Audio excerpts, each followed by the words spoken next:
মানুষ থেকে ভালো রেসপন্স পাচ্ছে, কানে কানে এসে বলতেছে যে ইনশাল্লাহ 12 তারিখে আমরা সবাই চুপ আছি, ব্যালট রেভলিউশন হবে।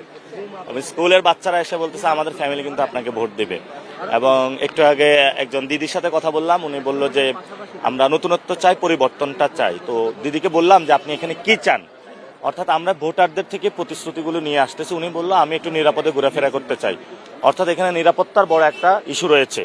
এবং আমরা খুবই সংক্ষিপ্ত আকারে আমাদের লিফলেটে লিখেছি সন্ত্রাস, চাঁদাবাজি, দুর্নীতি, দখলদারিত্ব রুখে দিয়ে বৈষম্যহীন ও ইনসাফের বাংলাদেশ গড়ার লক্ষ্যে আমরা কাজ করছি।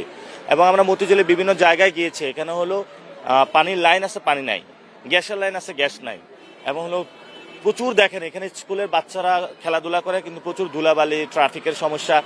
মানুষ যদি কমফোর্ট না পায় তাহলে তো সে সুস্থভাবে বিকাশ করতে পারবে না। বাচ্চাদের খেলার প্লে গ্রাউন্ড নাই।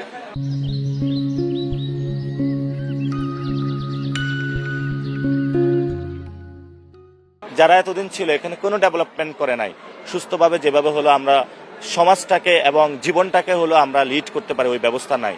এবং আপনারা এখানে দেখেছেন এখানে বারডেম, ঢাকা মেডিকেল রয়েছে, পুরো বাংলাদেশ থেকে রুগীরা আসে, আমরা তো হোস্ট। তাহলে আমরা ভবিষ্যতে তাদেরকে এমনভাবে হোস্ট করব যাতে হলো ওনারা নিরাপদে থাকতে পারে। জি, ধন্যবাদ।